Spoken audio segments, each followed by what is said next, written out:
حمد و تعریف و توصیف اللہ جل مجدہ الکریم کی ذات بابرکات کے لیے، رسول رحمت شفیع معظم نبی محتشم حضور ختمی المرتبت صلی اللہ علیہ وآلہ وسلم کے حضور ناز میں اپنی عقیدتوں، ارادتوں اور محبتوں کا خراج پیش کرنے کے بعد عالی مرتبت محتشم سامعین و ناظرین، حضرت عبداللہ بن عمر بن عاص رضی اللہ تعالیٰ عنہ سے ایک روایت مروی ہے۔ فرماتے ہیں کہ رسول اللہ صلی اللہ علیہ وآلہ وسلم نے ارشاد فرمایا، اِنَّ هَذِهِ الْقُلُوبَ تَصْدَعُ كَمَا يَصْدَعُ الْحَدِيدُ اِذَا أَصَابَهُ الْمَاءُ، کہ دلوں کو بھی زنگ لگ جاتا ہے جس طرح کہ لوہے کو زنگ لگ جاتا ہے۔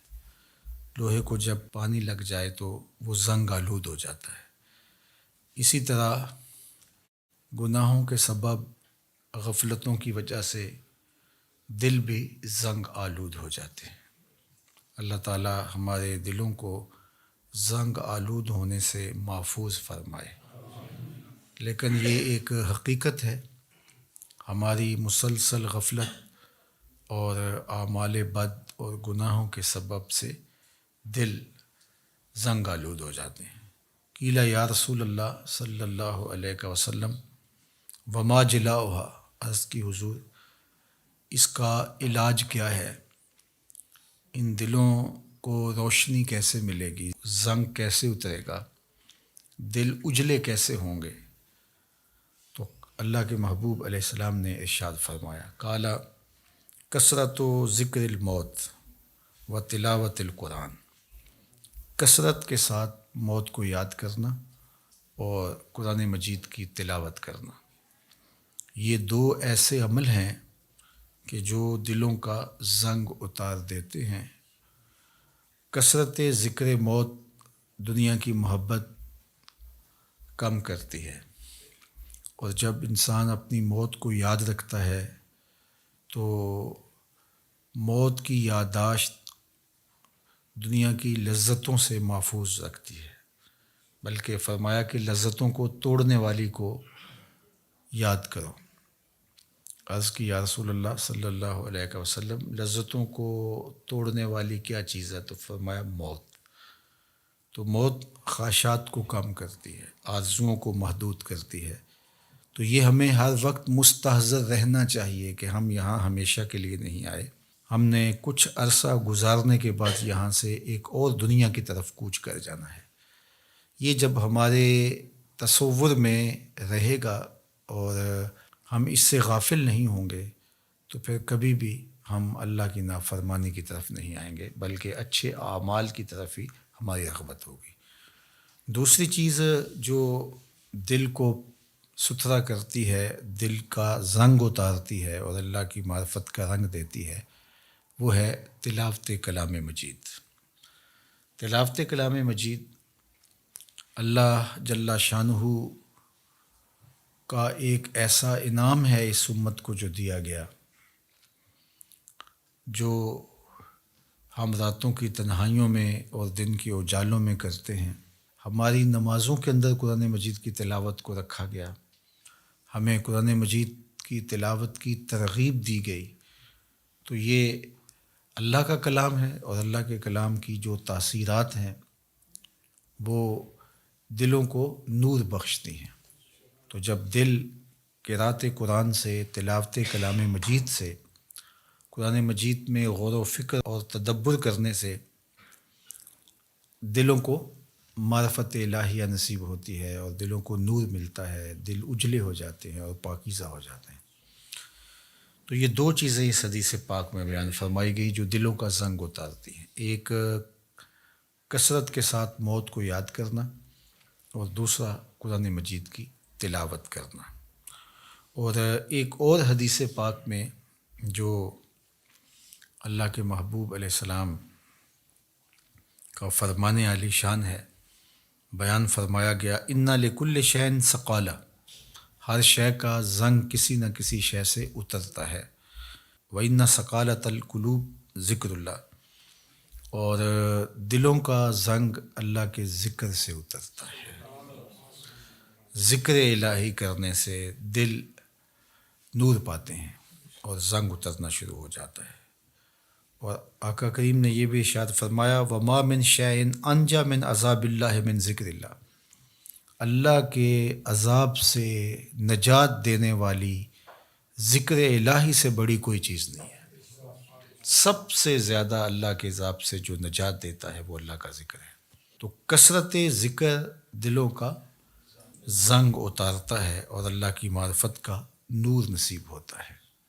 حضرت یحییٰ بن معاذ رضی اللہ تعالیٰ عنہ فرماتے ہیں کہ دل زنگ آلود ہو جائیں، بیمار پڑ جائیں اور غفلت کے مرض میں مبتلا ہو جائیں تو 5 اشیاء ایسی ہیں جو دلوں کو شفا دیتی ہیں، دلوں کا علاج ہے اور دلوں کو جلا بخشتی ہیں۔ تو فرمایا سب سے پہلے تو قراءۃ القرآن بالتفکر، تفکر کے ساتھ قرآن مجید کی تلاوت کرنا، جو کہ حدیث پاک میں بھی آپ نے سماعت کیا۔ اور دوسرا فرمایا وخلاء البطن، اور پیٹ کا خالی ہونا۔ بھرے ہوئے پیٹ غفلت کا سبب بنتے ہیں، اس لیے کثرت کے ساتھ روزے رکھنے چاہیے۔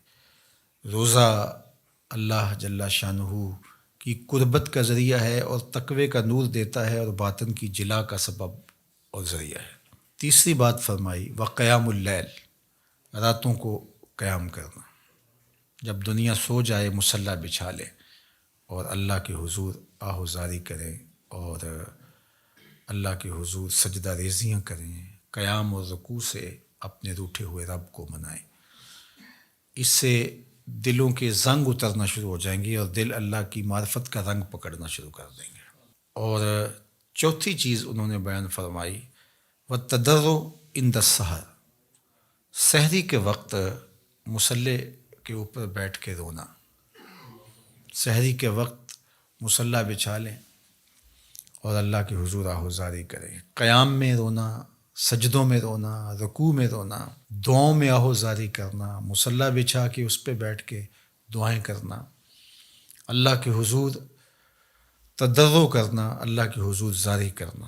اور یہ اس قدر مفید ہے دلوں کی جلا کے لیے، باطن کی ستھرائی کے لیے، روحوں کی پاکیزگی اور عفت کے لیے اور من کی روشنی کے لیے کہ یہ تجربہ آپ کر کے دیکھیں کہ آپ سحری کے وقت اٹھ جائیں اور اللہ کے حضور سجدہ ریز ہوں، اور وہ وقت ہی ایسا ہوتا ہے کہ جب آپ وضو کر کے مصلی پہ آتے ہیں تو خود بخود آنسو ڈھلنے لگ جاتے ہیں۔ ایک درد اور کیفیت ان لمحوں کے اندر رکھی گئی ہے۔ اور پانچویں چیز جو ارشاد فرمائی گئی ومجالست الصالحین، نیک لوگوں کی صحبت۔ حضرت مجدد الفسانی علیہ رحمہ فرماتے ہیں کہ نیک لوگوں کی صحبت کبریت احمر کا درجہ رکھتی ہے، سرخ گندک کی طرح ہے، اور ان کی صحبت دلوں کو پاک کرتی ہے، صفائی دیتی ہے، ستھرائی دیتی ہے۔ اور آج کی تاریخ میں دنیا اس بات کو تسلیم کرتی ہے کہ جو لوگ موجود ہوتے ہیں ان کے ابدان سے کچھ شعائیں نکلتی ہیں، حتیٰ کہ کافر کے اندر سے بھی کچھ شعائیں نکلتی ہیں جو اپنے پاس بیٹھنے والوں پر اثر انداز ہوتی ہیں۔ تو اسیری لہریں نکلتی ہیں مختلف لوگوں کے وجود سے، تو اگر وہ اچھا ہوگا تو اس کے اثرات لوگوں کے اوپر مرتب ہوں گے، اور اگر وہ برا ہوگا تو اس کے اثرات برے اس کے اوپر مرتب ہوں گے۔ اور یہ ایسا تجربہ ہے کہ جو آپ کر سکتے ہیں، اچھے لوگوں کی صحبت میں بیٹھنا اٹھنا شروع کریں، خود بخود آپ محسوس کریں کہ ایک اندر کچھ اتر رہا ہے، نور اتر رہا ہے، روشنی اتر رہی ہے۔ اچھے لوگوں کی صحبت میں بیٹھ کر رغبت دنیا کم ہوتی ہے، رغبت آخرت بڑھ جاتی ہے، انسان اپنا محاسبہ کرنے لگ جاتا ہے، نیکی کی طرف اس کے قدم اٹھنے لگ جاتے ہیں، برائی سے رکنا شروع کر دیتا ہے۔ اور برے لوگوں کی صحبت میں بیٹھنا شروع ہوں گے تو آپ کی نمازیں چھوٹنے لگ جائیں گی، آپ کی نظر میں ناپاکیزگی آنے لگ جائے گی، آپ کی سوچوں میں آوارگی آنے لگ جائے گی، طلب دنیا بڑھنا شروع ہو جائے گی، تکبر، رونت، غرور، یہ سب کچھ اترنا شروع ہو جائے گا برے لوگوں کی صحبت سے۔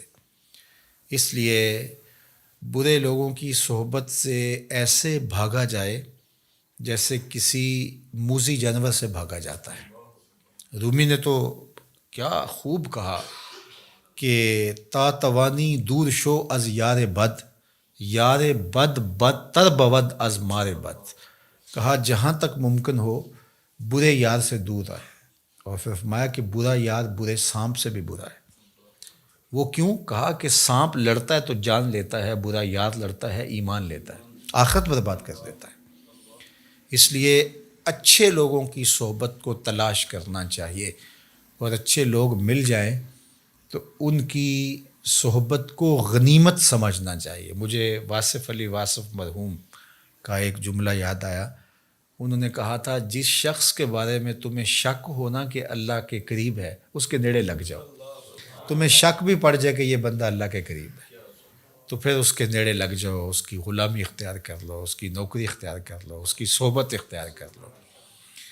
تو یہ 5 چیزیں حضرت یحییٰ بن معاذ فرماتے ہیں کہ اجڑے ہوئے دلوں کو آباد کر دیتی ہیں، بیمار دلوں کے لیے پیام شفا ہے، اور دلوں کے زنگ اتار کے اللہ کی معرفت کا رنگ دیتی ہیں۔ اور ان میں سے قراءۃ القرآن بالتفکر، دوسرا خلاء الباطن، تیسرا قیام اللیل، اور چوتھا التضرع عند السحر، اور 5واں مجالسۃ الصالحین، نیک لوگوں کی مجلس صحبت۔ میاں صاحب نے بھی کہا تھا صحبت مجلس پیر میرے دی بہتر نفل نمازوں، ہک ہک سخن شریف سونے دا کردہ ماہر مرازوں۔ اللہ اکبر۔ چونکہ ظاہر ہے جو خیر پر مشتمل بندہ ہوگا تو وہ جب بھی بیٹھے گا خیر ہی بانٹے گا۔ الاناؤ یترشع بما فیہ، برتن سے وہی ٹپکتا ہے جو برتن کے اندر ہو۔ تو کسی اچھے آدمی کی صحبت میں آپ بیٹھیں گے تو وہ خیر ہی دے گا، وہ آپ کے لیے رحمت کا سبب و ذریعہ بنے گا۔ اور برا آدمی چونکہ اس کے اندر ہی شر ہے، اس کے اندر ہی برائی ہے، تو وہ خیر دے ہی نہیں سکتا چونکہ اس کے اندر ہے ہی نہیں، تو اس کے اثرات ضرور مرتب ہوں گے۔ اور اللہ کے محبوب علیہ السلام نے اچھے جلیس اور برے جلیس کی مثال دی کہ جو اچھا جلیس ہے، فرمایا اس کی مثال عطر بیچنے والے کی ہے۔ یا تو وہ آپ کو تحفہ دے دے گا، جس طرح کہ عطر بیچنے والوں کی عادت ہوتی ہے کہ وہ تحفہ دیتے ہیں، یا پھر اس سے آپ خرید لیں گے، آپ کو عطر اچھا لگے گا، انسانی طبع کو خوشگوار لگتا ہے تو آپ کہیں گے کہ یہ مجھے دے دیجئے۔ اور تیسری بات فرمائی کہ اگر نہ وہ تمہیں ہدیہ کرے اور نہ تم خرید سکو تو جب تک اس کے پاس بیٹھے رہو گے خوشبو آتی رہے گی۔ اور برے جلیس کی مثال فرمائی کہ وہ بھٹی دھونکنے والے کی ہے، یا تو کوئی چنگاری اڑے گی اور تمہارے کپڑوں پہ پڑے گی اور ان کو جلا کے خاکستر کر دے گی، اور اگر ایسا نہیں ہے تو جب تک بیٹھے رہو گے تمہیں اس کی بدبو سے اور تعفن سے تکلیف پہنچتی رہے گی، اور اس کے دھوئیں سے تمہیں اذیت پہنچتی رہے گی۔ اب تمہارا انتخاب ہے کہ تم اچھے لوگوں کی صحبت میں بیٹھتے ہو یا برے لوگوں کی صحبت میں بیٹھتے ہو۔ تو دلوں کا علاج پھر اللہ کے ذکر سے ہے۔